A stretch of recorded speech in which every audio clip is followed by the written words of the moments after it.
श्रीमन नारायण। जय श्रीमन नारायण। महाराज जी, मैं मार्च में भी आया था होली में, और अभी फैमिली को लेके आए हैं। ऐसा था महाराज जी कि मैं पूरे मंदिर घुमा, गोकुल में भी गया, निधिवन में भी गया, यहाँ पे भी गया, और खाना तो मैं रोज़ यही खाता हूँ सुबह शाम का, और रहना भी हमारा यहीं पे। प्रश्न ये था गुरुजी, जैसे आश्रम में सब कुछ फ्री मिल रहा है, तो निधिवन में भी गया सर, वही वहाँ पे भी पैसे का ही मामला दिखा, गोकुल में भी वही दिखा, और बाकी बहुत से ऐसे मंदिर है जहाँ पे पैसे दे के ही कोई चीज़ें मिलती। जैसे अभी निधिवन देख के आया मैं, तो राधा रानी के जो मंदिर है वहाँ पे, जहाँ पे शयन करते हैं भगवान श्री कृष्ण और राधा रानी जी, वहाँ पे जो वहाँ से मिलता है अपने को कुछ, जो कुछ भी रहता है ना, मतलब सामान उनका श्रृंगार, तो उसके लिए पैसे देने पड़ते हैं। ऐसा क्यों? गौरी गोपाल में तो सब फ्री मिल रहा है कि नहीं? सभी फ्री मिल रहा है। तो फिर यहाँ क्या मिल रहा है उसकी गारंटी मेरी है, उसकी जिम्मेदारी मेरी है। कहाँ क्या मिल रहा है उसकी जिम्मेदारी मेरी नहीं है। यहाँ कैसी व्यवस्थाएं हैं उसका जिम्मेदार मैं हूँ, बेहतर बनाना, उसको ठीक करना। लोग क्या कर रहे हैं उसका आप और हम कैसे किसी को कुछ कहें। लेकिन हम तो आपको ही चमत्कार मानते हैं इस जन्म में, तो आप इसको सुधार सकते हैं। हम अपने को सुधार सकते हैं बेटा, हम दूसरों को नहीं सुधार सकते।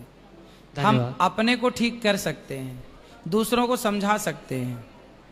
बाकी आपका दूसरों पे कोई जोर नहीं चलता है? नहीं, बिल्कुल नहीं। फिर इसलिए मैं अपनी जगह कैसा हूं, मैं अपने को देखता हूं। लोग क्या कर रहे हैं, लोग कैसे हैं, लोगों के बारे में कुछ नहीं। मैं अपनी गौरी गोपाल में आपको फ्री में भरपेट भोजन मिल रहा है, गौरी गोपाल में बच्चों को शिक्षा फ्री में मिल रही है, माताओं को रहना फ्री है। जो यहाँ है वो देखिए, और यहाँ की चीज़ें देख करके बाकी चीज़ों से अपन इसको तुलनात्मक दृष्टि कर सकते हैं। लाते होंगे पैसों से तो पैसे लेते हैं, फ्री में तो नहीं मिलती ना वो चीज़ें जो वो देते हैं आपको। नहीं, बिल्कुल नहीं। आपको जो चीज़ वो देते हैं वो कितने रुपए की होती है अंदाजा नहीं लगा सकते। एक तो उसको लाखों में भी गिन सकते हैं, और या फिर 5-10 रुपए की चीज़ें तो 10-20 रुपए की तो होती ही होंगी। तो उसका कुछ मूल्य यदि लेते होंगे तो वो क्या बुरा है भाई। फ्री में आप हर चीज़ क्यों चाहते हैं? आपकी आदतें भी तो बिगड़ रही हैं, हर चीज़ आपको फ्री में चाहिए। क्यों चाहिए? कुछ चीज़ों का मूल्य चुका के लीजिए ना। आपको चूड़ी यदि वो दे रहे हैं, वहाँ से श्रृंगार दे रहे हैं, कुमकुम भी दे रहे हैं, तो वो कुमकुम भी तो बाजार में फ्री में नहीं मिलती ना। यदि अगर किसी के पास में से नहीं है वो कुछ देने के लिए, उसको चाहिए तो क्या तो करें? वो क्यों चाहिए? प्रणाम करो, वहाँ की माटी माथे से लगाओ, उसी का पुण्य है। बाजार में सोना लेने जाओगे तो ऐसा तो नहीं है कि भाई मेरे पास पैसा नहीं है, मुझे 1 तोला सोना दे दे यार, फ्री में दे दे। सबको तो पैसे से देता है, हमें ऐसे हमारे पैसे नहीं दे देगा दुकानदार? नहीं। फिर इसलिए आप लोग ना थोड़ा आप लोग भी समझो इन बातों को कि बाजार में हर चीज़ फ्री में क्यों चाहिए लोगों को। कहीं कोई यदि मूल्य ले रहा है उस चीज़ का, तो आप नेगेटिव ही क्यों सोचते हैं? पॉजिटिविटी भी तो हो सकती है। एक ये पहलू भी तो है कि वो चीज़ें पैसे में आती हैं। 2 चूड़ी बाजार में खरीदने जाओगे तो फ्री में ना मिलेगी, एक को फ्री में दे देगा, पर पैसे लगते हैं ना बेटा।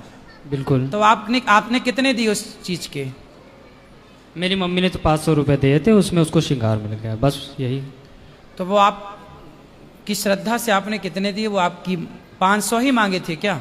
मांगे नहीं थे, जो अपनी श्रद्धा से थे वो दिए थे। लेकिन तो जो वहाँ 10 रुपए देता होगा ना, उसको भी तो वो चीजें मिलती होंगी। हाँ, उसको भी वो चीजें मिलती है। लेकिन मेरा यही कहना था कि अगर किसी के पास ना हो तो उसे चाहिए तो क्या करे, बस यही। उसके ऊपर ना हो तो वो मांगे, तो वो यदि उनके अंदर दया है, करुणा है, तो वो दे देंगे।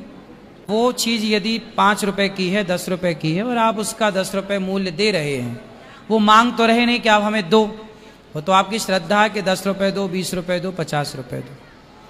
इसलिए हर चीज को एक पॉजिटिव वे पे भी हम ले जाकर देखें। ठीक है? ठीक है। आज संसार में आप घर से बाहर निकलिए तो कोई चीज फ्री में नहीं मिलती।